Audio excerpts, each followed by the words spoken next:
Okay, we're going to go again in 3, 2, 1. Lions Lounge Lockdown, episode 60. Andy Marshall. Andy, thanks for joining us, mate. You're very welcome, Dan. How are you? Good, mate. Good. We just had a good chat off camera. You got a lovely tan, just back off holiday and ready to Yeah, discuss your Millwall memories. yeah. Just had a nice 10 days over in Portugal with my partner. It's been about 3 years since I've been able to get away. What with lockdown, and then the way the system has been with the games, and the schedule's been all thrown to pot because of the COVID situation. So it was very good to get away for 10 days. Oh, nice, mate. Nice. Why not? Why not? Right, but winding it back to your time at Millwall. I actually didn't know this, so you learn something new every day. There was 3 spells at the club. Your loan spell, which originally led to your permanent deal, and then you come back later on down the line on a Kenny jacket. But we'll start at the very beginning, 2003, 2004. You come to the club at a time when things were on the up. Did you come in for a cover for Tony Warner when he got injured?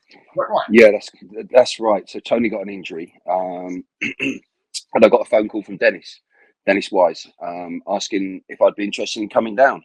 So, with the opportunity of playing Championship football, I'd fallen down the pecking order at my parent club in Ipswich.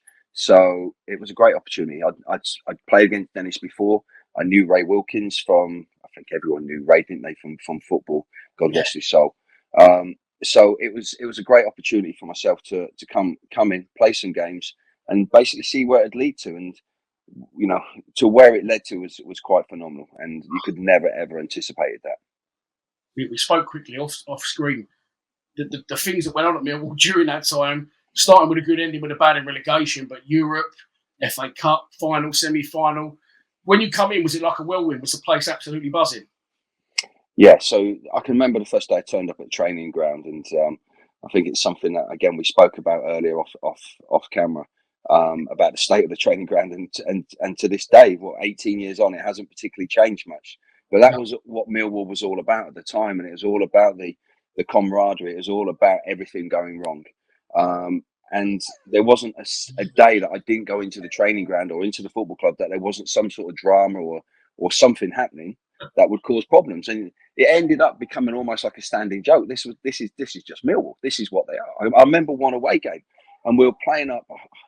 We're up north somewhere, and the driver on the night before was going to take us to the hotel, and he gets lost. And this is our coach driver, and he's asking us, the management and the players, how to get to the hotel.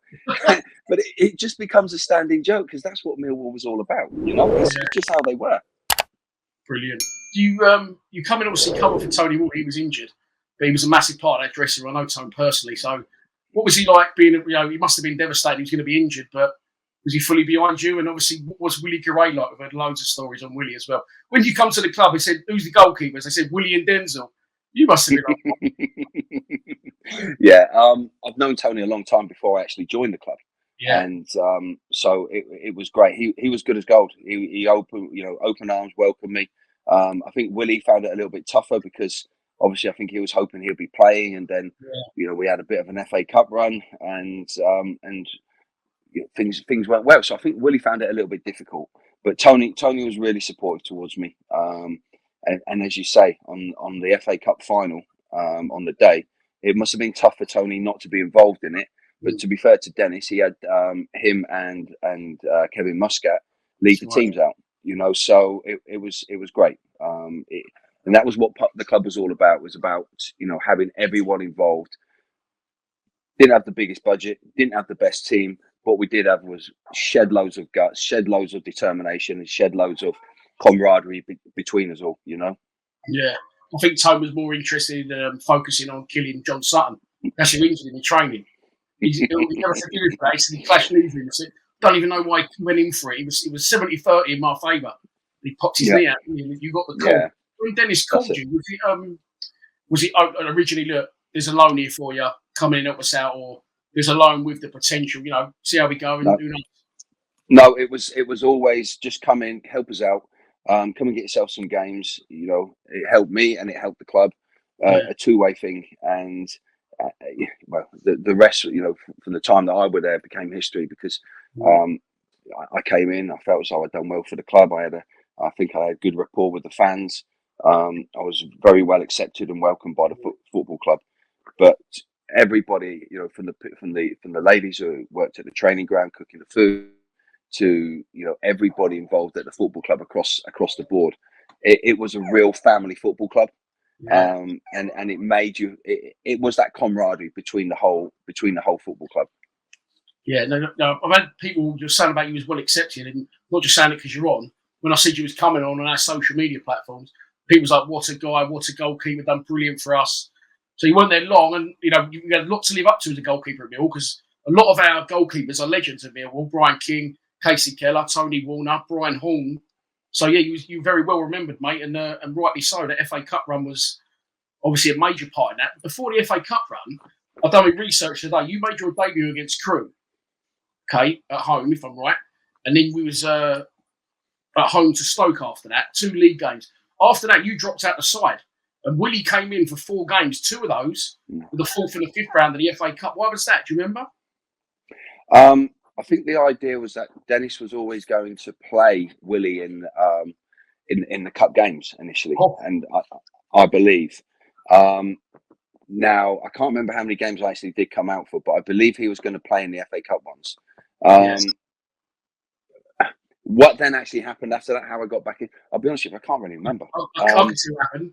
We got too far in the cup, and he thought, "Fuck that, I can't play William." I've seen that happen so many times. Our kids there as well. Yeah, you'll play every game. You'll play every game, and you get to the final, you're like, "Oh, get in now, get the first team back in." Oh, it was. And you know, if that was the case, that, you know, it's tough on Willie if that's the case. You know, so I remember the week building up to the FA Cup final. If I can sort of jump forward a little bit, and we've gone and played. We're training at the stadium now, and everything's all down there because at the end of the season, you know, stadium's not going to be used anymore. So we're going to, you know, we train there. And Dennis comes up and says, "Marsh, I need to have a chat with you." And Willie and Tony Burns, the goalkeeping car, I need to have a chat. And Ray Wilkins has come over, and I'm thinking, you've got to be kidding me. I've just got us to the final of the FA Cup, and he's giving me the talk that he's going to drop me. And he went, "Marsh, I'm not going to play you tomorrow." I went, "What?" My face of thunder. I now want to kill Dennis Wise. And he's gone, "I'm going to play Tony Burns, the goalkeeping coach, instead." And he just burst out laughing, but he just wanted to wind me up. But that's the sort of way that the club was. You know, you could do that sort of thing. You know, we had that sort of camaraderie between us. Winding back to the quarter final, Tranmere. Yeah. Obviously, the first game of the den was a draw. Kevin Muscat missed that penalty, didn't it? I reminded that of me today as well. What was he like, Muscat? Muzzy. Well, I know what he's like, but elaborate.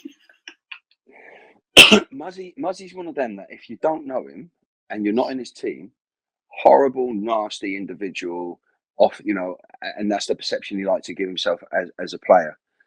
But actually, you know what? When you play in the same team as him, great guy, person you want on your team, person you want to go to war with on your side, and off the field, an actually really nice guy, and actually, you know, a family man and a nice man.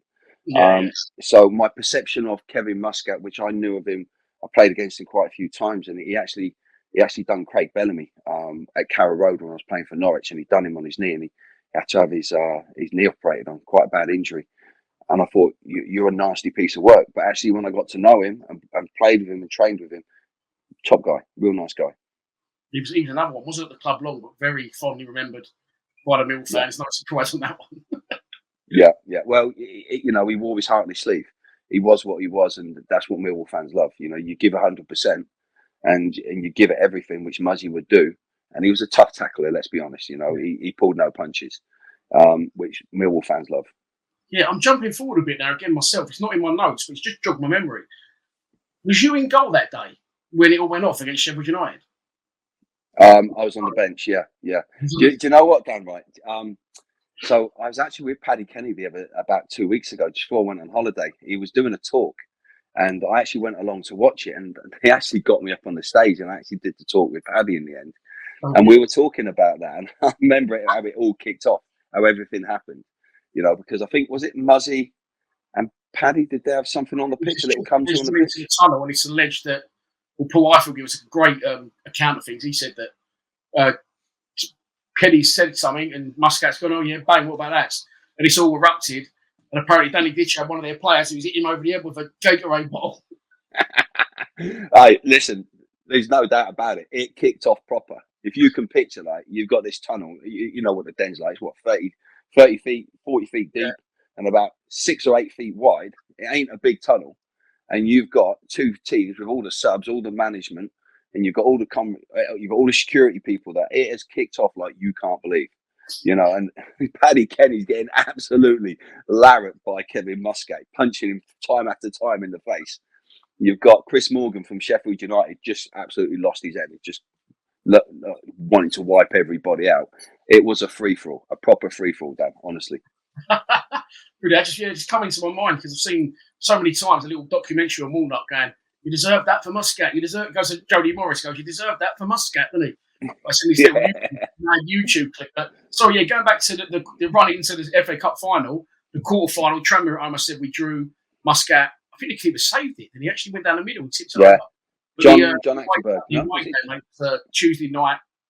I always remember it. Me and three of my mates went up. We stayed at what's the other side? We're traveling with the Wirral. We stayed at the Wirral. The Wirral, yeah. Yeah, and 2 great goals, and just a great night, mate, wasn't it?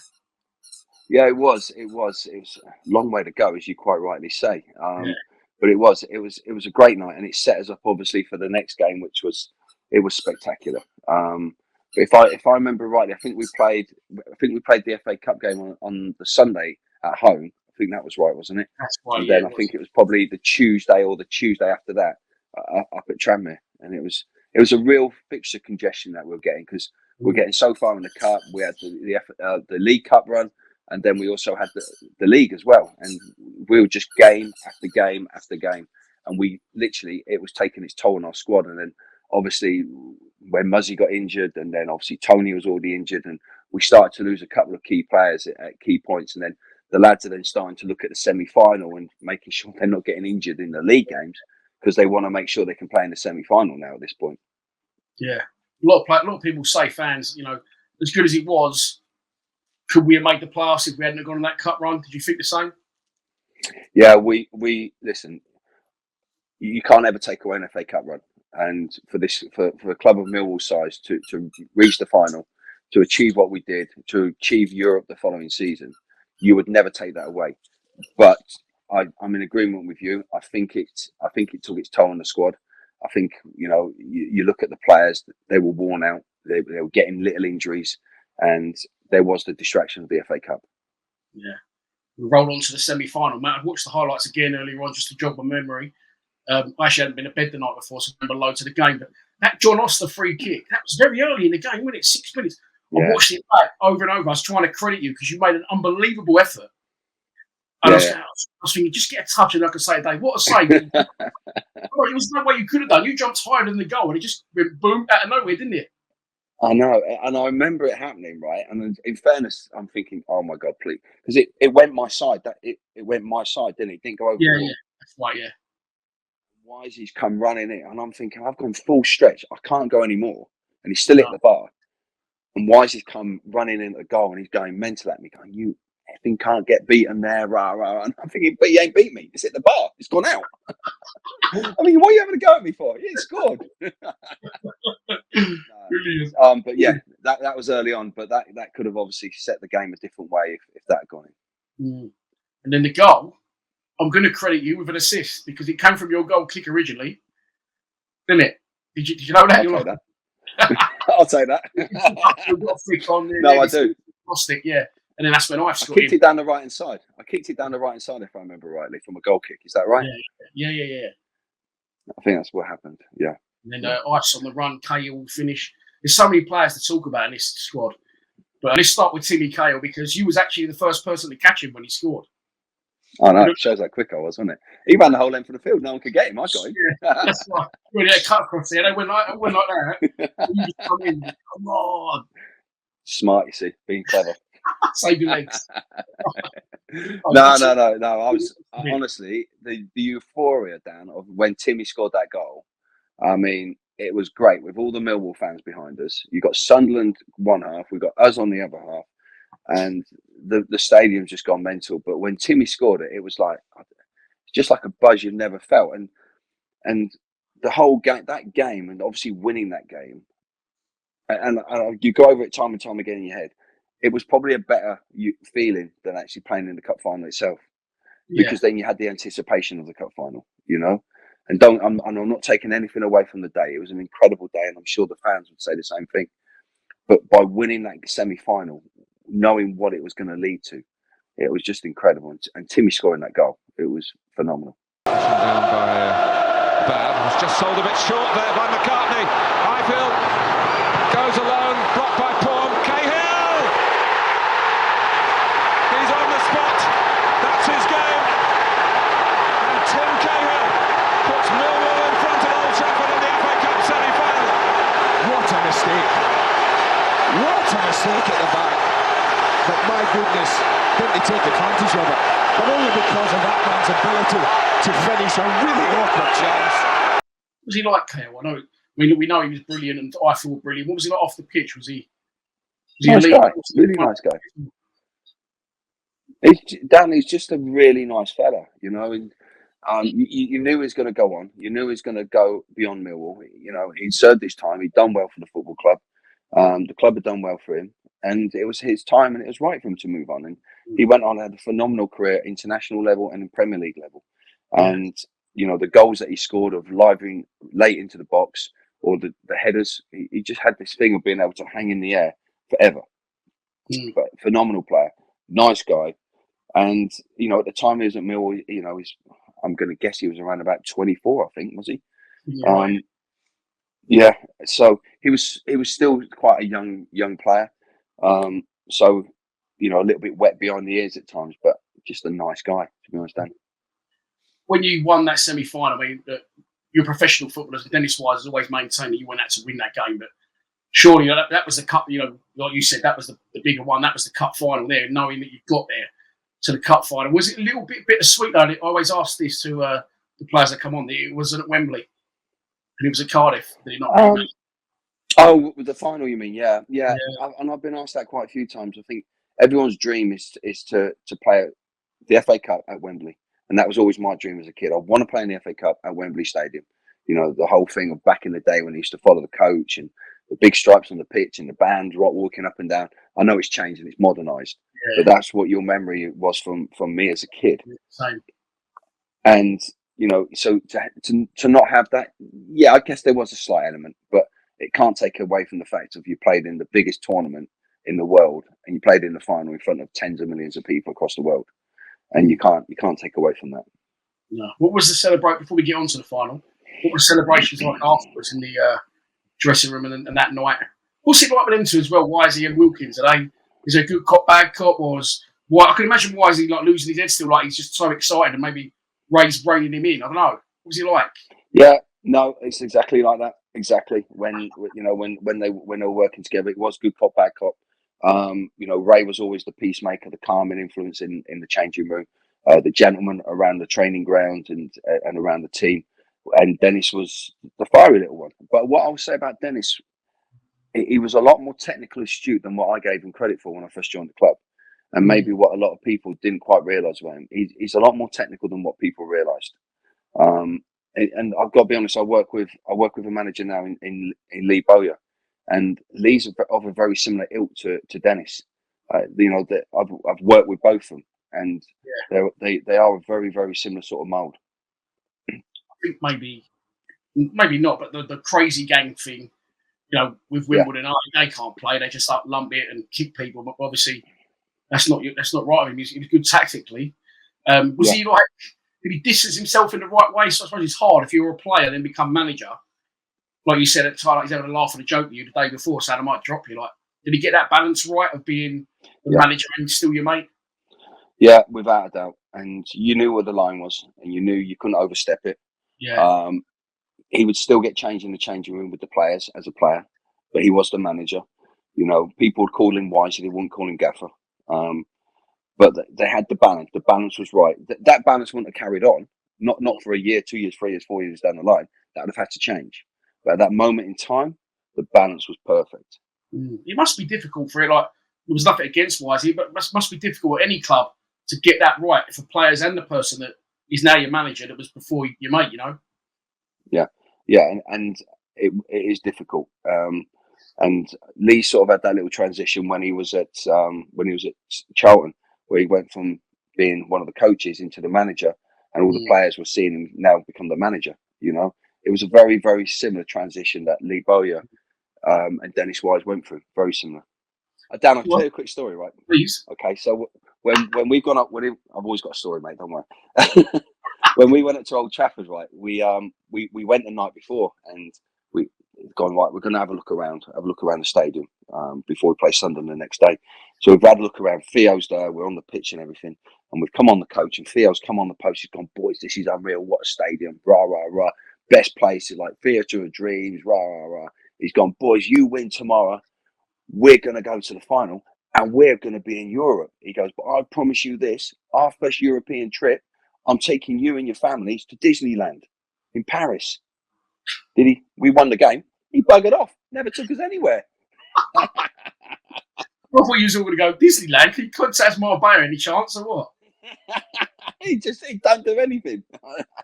I still rib him if I ever see him about it. I say, any chance of that European trip you keep promising us? Yeah, another one that divided opinion of me. Well, Theo, what was he like? I thought he was great. I had a lot of time for Theo. A lot of time for him. I thought he was a really good guy, very good businessman, astute. I had a good relationship with him. He was only ever going to take the club so far. He was only going to ever invest so much money, and it's always difficult because fans want more, managers want more, players want more. But the guy was investing money, his own personal money, and at some point, everybody's got a limit of what they're going to invest. But on a personal level with Theo, I got on really well with him. I thought he's a good guy, and I thought he'd done well for the football club. I know it's the football club. I know we all love it and we all live for it. But ultimately he's a businessman, isn't he? That's what he does. Absolutely, absolutely.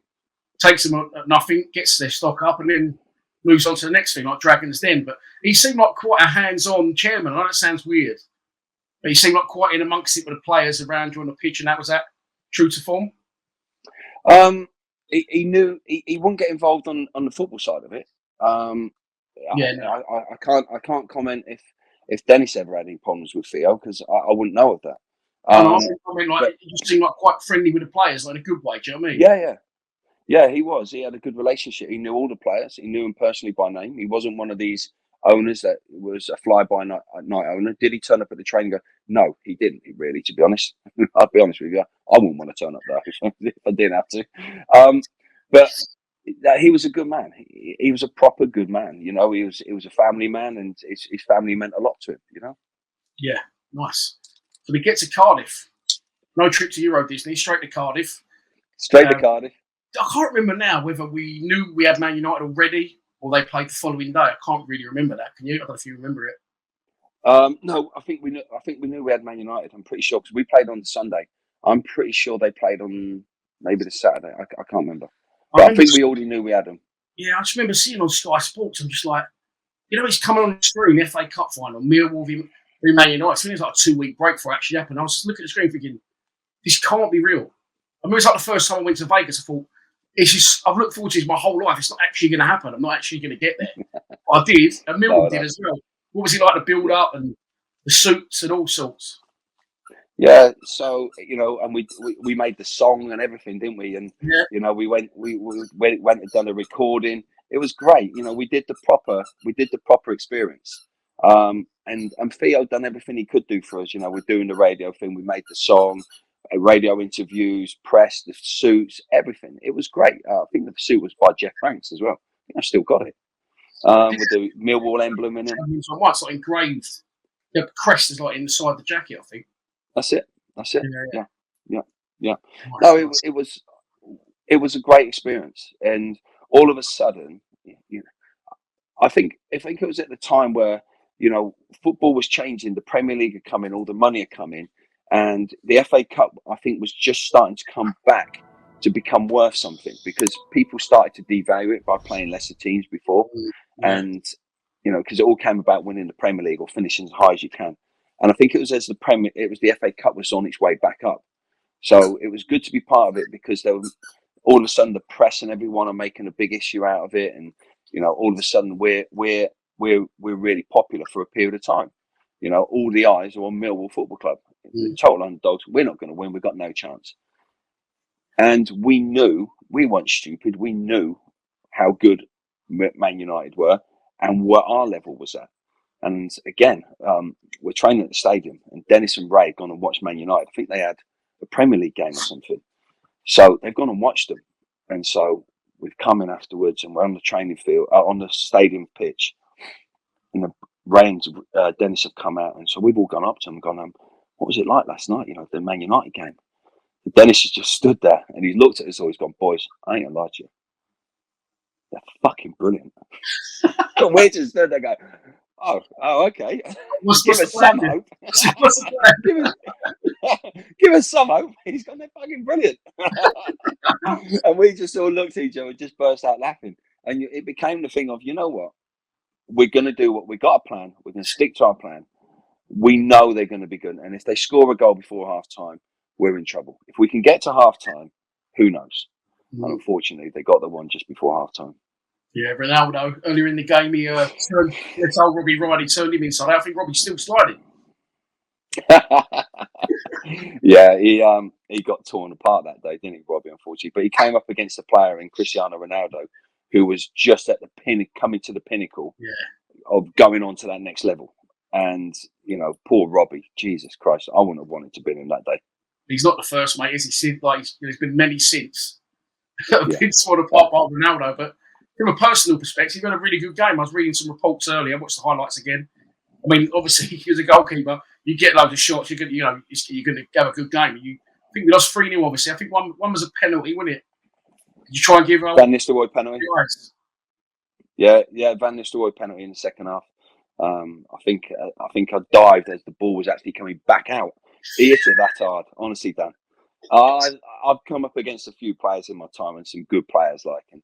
But he hit this penalty. Honestly, I've dived. And he's already hit the back of the net and coming back out, and I'm only just going. What did you think? Like, did you give him the eyes? Did you research which way you go? Because he was their penalty taker. Obviously, in old Fergie time at Old Trafford, they used to get loads of penalties, didn't they? Did you look into it? I knew it. Yeah. Listen, again, that was like the modern day now as it is. Like I'm a goalkeeping coach at Birmingham.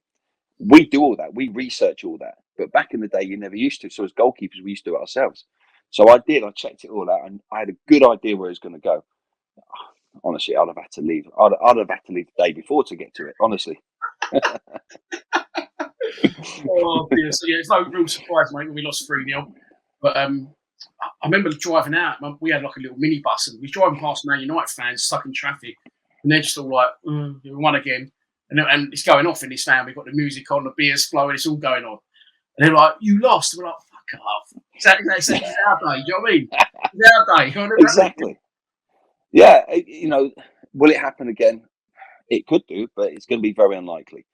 So I think, in fairness, the Millwall fans, the same way the players, all the staff, everyone, they made it the occasion what it was, and they were going there to go and enjoy themselves. The best thing, we didn't get embarrassed. Yes, Man United were far better side than us, but you've got to look at what they had. We had Danny Dickey who had been suspended. You had Tony out. You had Muzzy out. You had Wisey who'd been injured and only came back literally 2 days before. So we were down to the bare bones, and you've just got to look at their team anyway. Yeah. No shame in it, mate. They've beaten a lot of other teams by a lot bigger scorelines, haven't they? Yeah. I'll tell you one thing I did take from that, Dan, right, was I made the Roy Keane save in the first half where I tipped it over the bar from Keano. Anyway, so a few years later, I end up working with Keano at Villa. He ends up coming in as one of the coaches. And he's sitting in his room. I'm on my desk. He's on his desk. And we're sitting in the same room. And he's sitting there and he's looking at me. I can see him staring at me at the corner of my eye. And I'm thinking, and he's got this glare, isn't he, Keane? Yeah, it's scary. And I'm thinking, oh, what you doing? He's going, he's tapping the desk going, Marshall. And he looked at me and he's gone, you stopped me scoring in the FA Cup final, didn't you? And I've never scored in it. And I looked at him and he just started laughing. So it was good. It was nice. That was like 1-0 me, Yeah. So that's it. The season's over. Your loan's over. So did they? They must have at some point said, "Can we have a chat with you?" Or did you think I'm going to go back to Ipswich, see what happens? Or because you're high. If Ipswich are in League One at the time, and you've come to the Championship. No, it was in the Championship. Oh, sorry. The manager did it wasn't that me and Joe Royle didn't see eye to eye. He just didn't fancy me. So my time to move on. My contract had come to an end at Ipswich as well. But then there was murmurs that Tony was going to leave, that he's going to go to Cardiff, and that Millwall were then going to be interested in signing me. So I'd had such a good time. I genuinely had one of the best times I've ever had in football playing at Millwall, and I can sincerely say that with my hand on my heart. And the squad that we had, the management that we had. But then I had my concerns over where the club was going to go. And, they were on about a long-term contract. I wasn't convinced on a long-term contract, Dan, because I wasn't convinced where the club was going to go, that whether Theo was going to be in charge, who was going to be in charge of it. And if Theo left, would Dennis still be there? And what Millwall was about at that time was about Dennis Wise, was about Ray Wilkins, was about the management and having the correct management in place, which would then have brought the right players. And we've just gone on that run. We got to the FA Cup final. The club had earned some good money, and Dennis wasn't supported, and he wasn't able to bring the players in that he wanted to bring in. And you're sitting there and you're thinking, yeah, we've got these European games, we've got the Championship, but we're not getting the right players in. And this could go very wrong very quickly if we don't get off to a good start. And we did all right in the Championship. We had obviously a bit of the European games. And then it all started to fall apart. And then Theo decided he wanted to sell up and get out. And that's where you knew it was all going to go wrong. And it was a bit of by the end of that next season, it was a bit of a recipe for a disaster. Yes, man, because literally from when you done the cup final, cheers boys, maybe see you next summer, come back after the summer, it was almost like, the players left to be expected, Cahill, Stephen Reid, Tony Warner, but no disrespect to these players, he brought in Josh Simpson, Adrian Seriou, and it just on paper, it looked like a completely different feel about it, almost team and club. Do you know what I mean? I was just like, what's happened here? We just fucking got to the FA Cup final. We're in Europe. You thought I would have pulled in some sway with players, wouldn't you? And just was it like coming back to a different club? 'Cause that's what it felt like as a fan. Yeah, I remember the obviously with Josh and Adrian Seriou, with the signings that we signed them by going on tour to Canada, to Vancouver.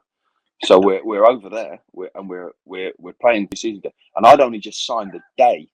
I signed the day that they were going to get on the flight. So I've literally gone to the I've gone to the airport, signed my papers with the club secretary at the airport, and then all the lads have turned up, and I'm there waiting for them just I've signed all the papers. And then we've gone out on the tour, and then we played against this one team, and these two lads were playing. And in fairness to them, they'd done quite well. But Adrian had this rocket of a throw, and we've gone out that evening, and they're in the same restaurant that we're in, and so we end up chatting to them. So I'm chatting away with these two lads, and Wisey's gone, Marsh, that's them two lads, and I said, yeah. He's gone, I quite like them. I said, well, I'll get them over if you want. So I got them over, and then Dennis had a chat with them. Then obviously took the numbers, and then it all went from there. We ended up signing. But that was because obviously Dennis had no budget. He had no money to bring anybody in. So it was like making the best out of the situation that we had. And unfortunately, for Josh had a decent career in the game. Adrian Seriou had the best debut I've ever seen. We beat Leicester 2-0. I took my nephew, who's now my nephew G, he's 24 now. I took him, he was about 6. His first ever game, he didn't really know what was going on, but he always remembers the fucking launch. It's like a Rory Delap. It's a cheat to your armour, isn't it? For if you ain't got the players you want, we got a long thrower. So we knew we had this weapon, right? So when Adrian's come back, we said, right, when we get him over, is whatever game he plays in, he isn't going to throw any until he starts the Championship game. So no one knows, because no one knows of him. He was an unheard of player. So no one's going to know. So the first throw-in we had was, it was just below the scoreboard, the big TV in the corner. We had one on that side, and he's gone up. And so everyone's setting up to go short, and then we know we can try and pull a fast one and launch it into the box. Unfortunately, it didn't come off, but we obviously tried it, but it didn't happen how we wanted to. But it was a hell of a weapon he had. Yeah. Wonder what Adrian Seriou thought of rocking up to South Bermondsey. He's playing over in Canada, in a wine bar, drinking with Josh Simpson. All of a sudden, he's lost in Peckham or something. Honestly, honestly, I think by the time he left the country, I think he had a few issues anyway. But he was a bit of a lad. He was a nice kid. Fucking hell, yeah. Just random players you've had down the years. It does get random, doesn't it, at Millwall? But okay, so this is another question I want to ask you. You signed 2 years, yeah. You've just been brilliant for us. And then he signed Graham Stack on loan from Arsenal, and he plays this steady. He starts in front of you. What was that about? Yeah, I was obviously disappointed because I'd done well FA Cup final. The season before we'd done really well, and I'm expecting them to kick on. And then when Dennis brought Stack in, I was disappointed. I'm not going to lie to you. But what I would say about Stacky, and I still see him and speak to him now, he is one of the top guys that I've ever come across in football. The guy's a lunatic, by the way, an absolute nut job. People that know, he's obviously a bit older now and he's calmed down. He's got kids and everything, and he's got a lovely family, and he's doing really well in his job at Watford. Yeah. But at the time when he was younger and he came to Millwall, the guy, he was just crazy. He was just get up to crazy stuff, like the most obscure. You think, Stacky, why did that even enter your head? Why would you even think that you can go and do stuff like that? Like the normal human being on the street, it would be so far away from normality and reality. But Stacky would just be like, I'm going to go and do this. This would be really clever, you know? He's just mad. Oh, wait, you played with some mad goalkeepers at Millwall. I did say that to you then half screen, but did you not knock on Dennis's door and go, what the fuck? You just got into part in the cup run, you just signed me for 2 years. You wanted to sign me long term. Luckily, I only signed 2 because at the minute, you brought an Arsenal loanee in. Yeah. And I think the thing about it is, obviously, Willie had left as well. Tony had left. And they needed 2 goalies in. Now, they obviously got me in and signed me. And probably, reading between the lines now in hindsight, they probably brought me in, get me signed, but they're knowing that they've got to bring another one in as well. Yeah. And if they can bring a loan in, as in like a Graham Stack from Arsenal, it's going to be cheap for the club because they won't really have to pay anything if Stacky's playing. So it probably suited the club both ways. So I get it from their point of view. But I think I was sold a little bit of a dud at the start, if the truth be known. You was in and out. You didn't play in the Ferencvaros game. I assume you travelled. Yeah. I was there. Naughty that was. What was that experience like? Oh, naughty. Honestly, that was naughty. That was proper naughty, Dan, because they were intimidating fans. Oh, I've been to some intimidating places around the world, in football. That was probably one of the worst ones. And that was the time, unfortunately, 2 Millwall fans actually got stabbed as well at that game, didn't they? Yeah. So, that was that. Then listen, actually, Stacky can play. I'll let Stacky play Ferencvaros away. That's all right. I'm going to you know what? That was one I didn't mind missing. I'm watching it from the sidelines on the bench, and I'm thinking, "Oh, that's fucking naughty." That is, What was the hotel like there? And what was the facilities like? Was it? No, the hotel was good. Under more pressure, or? No, the hotel was good. The hotel was good. Like, we got looked after well enough, but the training ground, crap, shocking. Like we trained the night before on some like park pitch. It was horrendous. And the stadium, no, shocking, poor, really poor. I think they've moved stadiums from where they're at now. Yeah, that was our one and only so far trip into Europe. I can't see it happening again, but again, another first for the club, another first on your CV. You've been here what, half a season, and you've got FA Cup semi-final, FA Cup final, and UEFA Cup. Was it UEFA Cup? Yeah, it was UEFA Cup. Yeah. All on your CV, so it's going all right. Yeah, and as I said, I genuinely love my time there, and I'm proud to be part of something that has become quite historical at the football club. That the club has not been involved in before. Hopefully, at some point in the future, it will be, but it's maybe a few years down the line. As you say, in the FA Cup semi-final, final, and the UEFA Cup. So for me to be part of that, and to me to have a proper active involvement, it's something to feel proud about. This is a random question. I always ask this. I don't know why. I usually ask the players from the 90s because I was a kid when they played, and I was like fascinated by it. But did you live in the area when you played for Millwall? Was you travelling in? I lived in a place called Billericay, which was Essex. I got married there, yeah. Unfortunately, yeah. Not at Stockbrook Manor, did you? I did, yeah. Okay, yeah. That was just around the corner from where I lived. The stag do lasted longer than the marriage, but anyway, it shows about you. Stockbrook Manor, yeah, lovely place. Cost their old man 16 bags, I think. Good. It's nice there. Yeah, that used to be my local golf course, and yeah, it's really nice there. But yeah, so I lived there. I lived there when I was at Millwall. So every day back and forward over the bridge with Neil Harris in the car. Oh, car school with Neil Harris. I knew we hadn't covered him yet. What was he like, Chopper? I had a really good relationship with Chopper, and we still chat now. And you know, because I think at the time, I think the police decided to have a little look at his license and take it away from him for a little while. So he was needing lifting to and from training every day. So me and him spent a lot of time together, and we got on really well. And as I said, we still speak now. Could you see him get into management? Tony Warner always says he's the last person I would have thought that would have gone into being a manager. When I came to Millwall, I think he was just trying to settle down, as in like his head.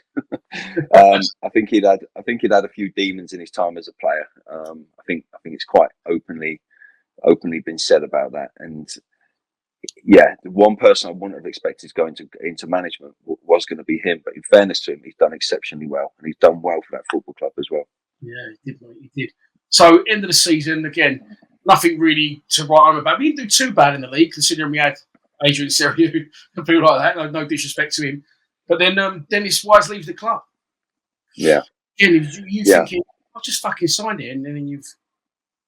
You know what I mean? Because I didn't sign the 4-year deal, whatever it was that you wanted me to sign, because the manager's left. Did he leave, or was he pushed by Theo? Was it a little bit of a mutual thing?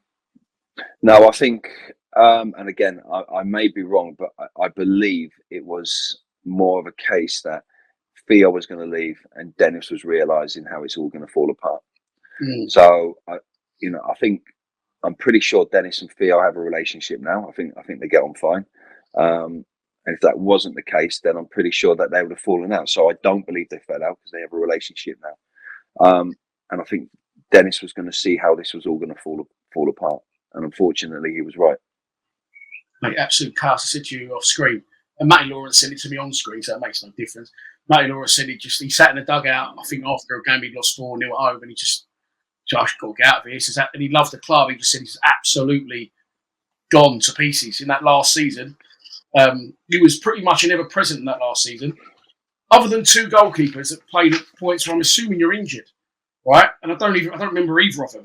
The first one was Paul Jones. Is that the old Southampton keeper? Yeah, the old Southampton one. Yeah, I can't even remember him playing for Millwall. He must have come along for a game or 2. He came on loan for a game. He was supposed to play in a cup game down at Exeter or something like that. Was it? No, not Exeter. Yeovil. Sorry. And I ended up playing, and we won the game 1-0. And I actually had quite a good game. I think there was only myself at the club. I don't think we had a number 2, a proper out and out. No, Colin Doyle. We had Colin Doyle. Who's this guy? Colin Doyle. I don't remember him. Yeah, down there. Yeah, we had Doyle. We had Doyle coming on loan from Birmingham, but both of them played pretty much second fiddle to myself that season. Yeah. Yes, but no, it was a tough time, Dan.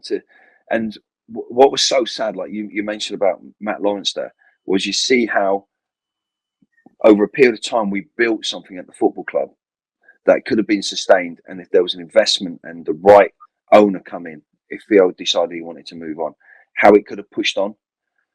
But it was literally, the heart was ripped out of it. So within weird. weeks. Within weeks, it was gone. I've got it written here. Literally there.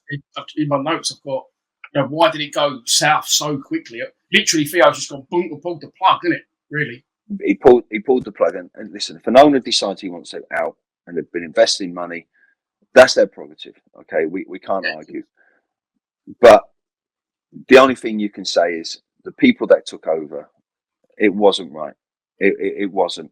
And this new chairman came in, Jeff Burnage, and it didn't work, and it was wrong. And then we had Steve Claridge coming off the back of that, who I know is a Millwall legend as a player, but it didn't work as a management for him. There were things that weren't right, and I don't really want to go into it. He's a Millwall legend. He's done great as a player, but there were things that weren't quite right. And then then you look beyond that, and then when Jeff Burnley gets taken over, and you've got these other people coming, and I forget who it was, and it was just wrong. And I think Connie Lee came in as manager after that. Colin Lee come in, and he was manager till December. Then he left, and Dave Tuttle became manager for a bit, and then for the last couple of games, it was the old goalkeeper coach who was going to replace you in a cup final when Adam McCleary. Tony Burns, his name Tony Burns. Yeah, I got his name written there. It was. You've just said it there. We had four managers in one season. It's crazy. There's no structure. You can't build a football club off the back of that. And you could just see how the whole thing was falling apart. And there was, they brought this one guy in who's supposed to be a medical healer or something, and he was going to fix injuries by just holding your leg. And you're there, and we're going, what? And I had a bit of an injury, and I think Matt Lawrence had an injury, and I think there was a few others. And he just put his hands on you, and he was literally, no word of a lie, I promise you, he was just putting his hands on you, holding you, and then just talk to you. And he'd talk to you for half an hour, Dan, right? And they go, there you go, you'll be fixed now. And you're like, what have you done? We weren't even going like, he was actually saying, how you been today? You all right? Were you watching? Just having a normal conversation. And we're paying this guy a load of money. He's breaking medical science by putting his hands on you. He's going to treat you. It's like a healer or something. But honestly, you're there and you're going, what are you doing? How is he talking into that? I'll tell you what I do for a living. It's like a joke, isn't it? Almost. It was. Honestly, we'll throw some money at him. He seems all right. And this is what I'm saying. That's where the club started to become just a laughing stock. It used to be like camaraderie and that sort of thing. At that point, all them sort of things was going off, and you're like, this is just a joke. Oh, well, I've got to tell you this one, right? This is brilliant. So we had this one guy come in, right? And he was like a mind guru, and it's all about mind over matter and everything like that. And he's gonna do that one, where you fist it into the like planks of wood and you're gonna break it. It's all about mind over matter and everything like that. So he's gone to do it, right? And he's got one of the lads to hit the board. Anyway, the lads hit the board. He shattered the board and put it straight through his chin and split his chin open. His chin is pouring with blood. We're all sitting there like crying our eyes out with laughter. They had to take him off to hospital. Honestly, it's ridiculous. And we're there going, what is going on at this place? And that's the points. These are the points that it became a joke. Honestly, it was ridiculous. And the players were getting frustrated. Honestly. Mind over man, he split his chin up and he ended up in hospital. The other geezer had to put his hands on his chin.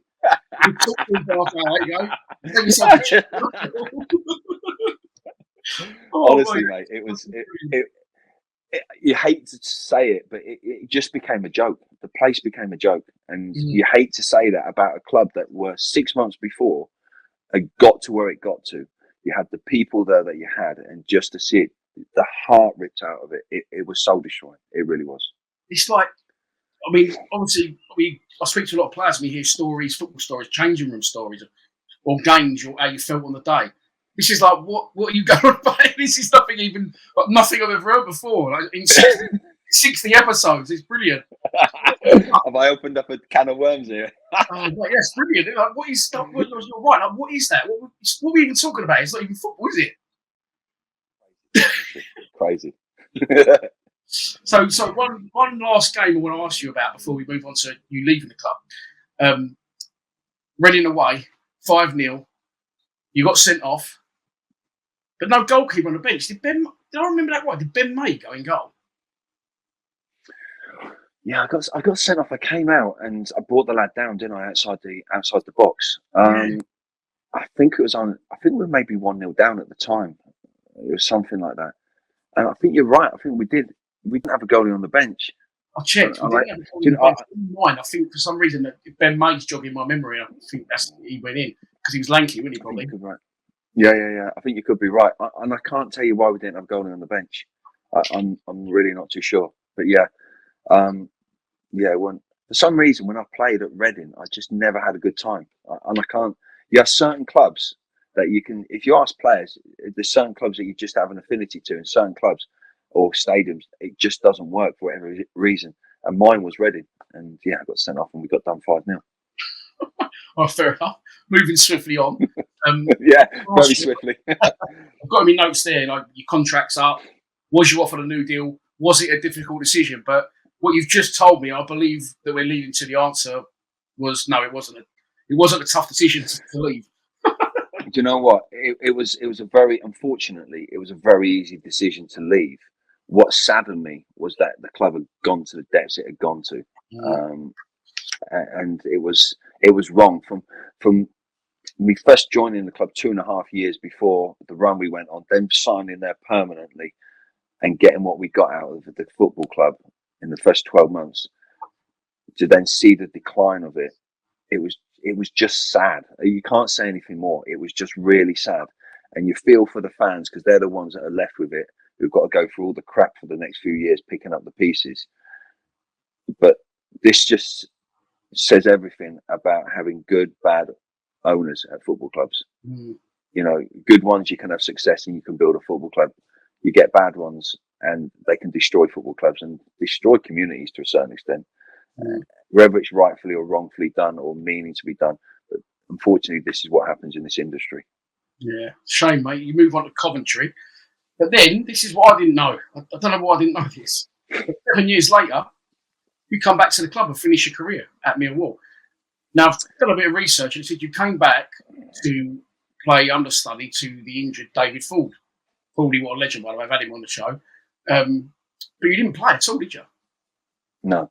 So what happened was, it's really mad how football works, how this industry works.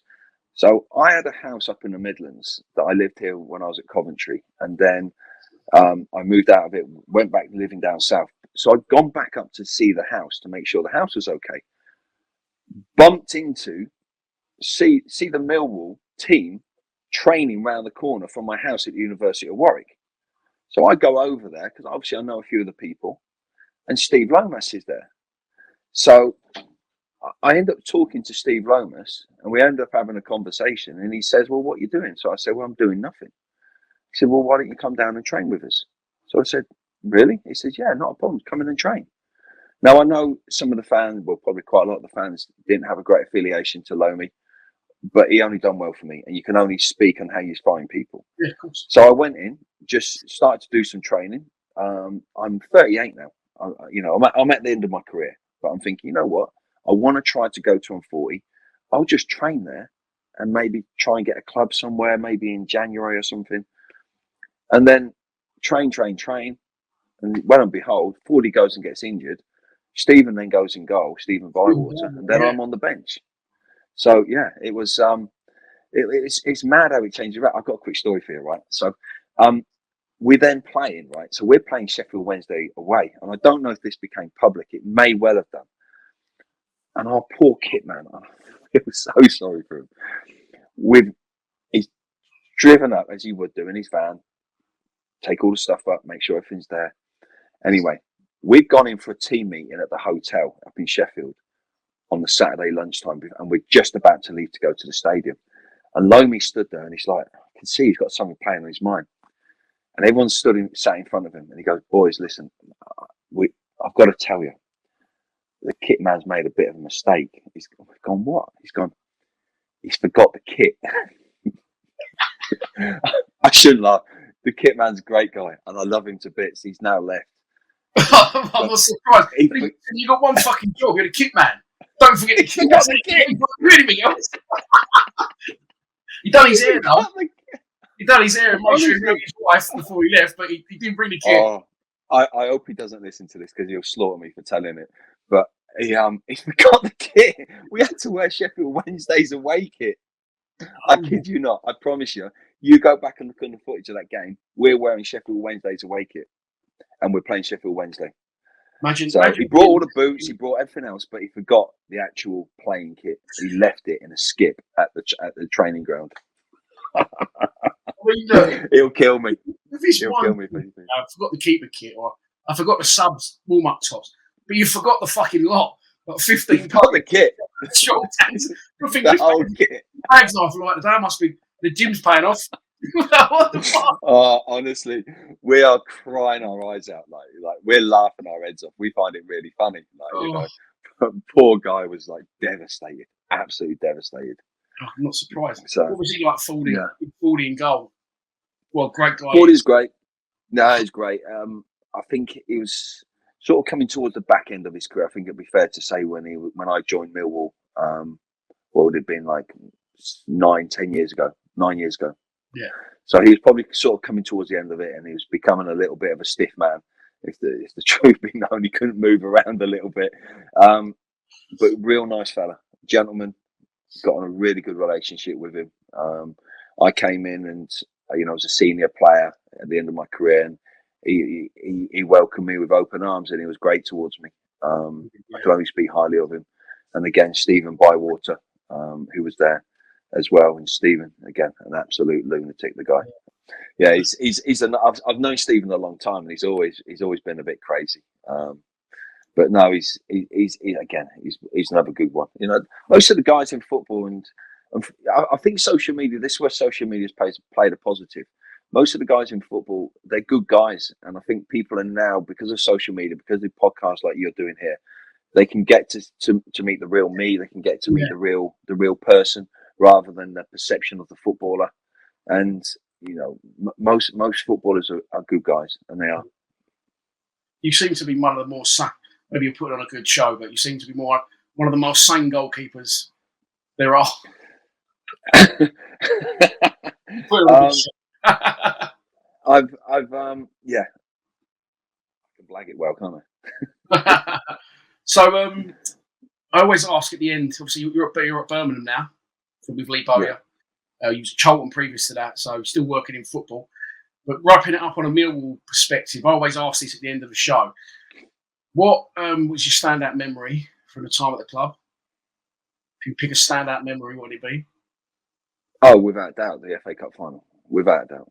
The whole day. I know I mentioned before the semi-final was probably one of the best experiences, but to actually walk out and do the national anthem in front of the stadium at the Millennium Stadium, half it full of Millwall, half it full of Man United, playing against some of the best players in the world at that time, being broadcasted around the world, would probably have to go down as my greatest memory. And you've been decent on the stories. You've opened the door for us. So I'm going to ask you for one. If you could give us like a standout, like a funny dressing room or behind the scenes story, like something that could come to you could tell about dropping anyone in the shit. Oh, well, unfortunately, that's the problem. I've been dropping too many people in the shit. That's the problem. I don't want to do that. Fair enough. Oh God. No, I better leave some of them stories, because usually mine are usually triple X rated. Tell me when we're finished. That's what people usually do. And finally, if you could go out tomorrow and meet up for one last night out with 3 of your excellent teammates. You can only take 3 of them. Who are you taking? I'm taking Neil Harris. I'm taking Matt Lawrence, and I'm gonna take Stacky for entertainment value.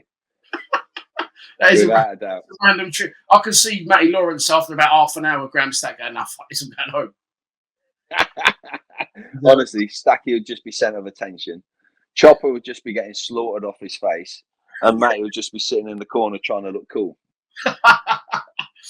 Mate, it's been an absolute pleasure having you on the show. Really appreciate your time. Glad we finally got it over the line. No problem. Listen, Dan, thank you so much, and thanks to the Millwall fans. Legend. Cheers, mate. Thanks for your time. Thank you very much.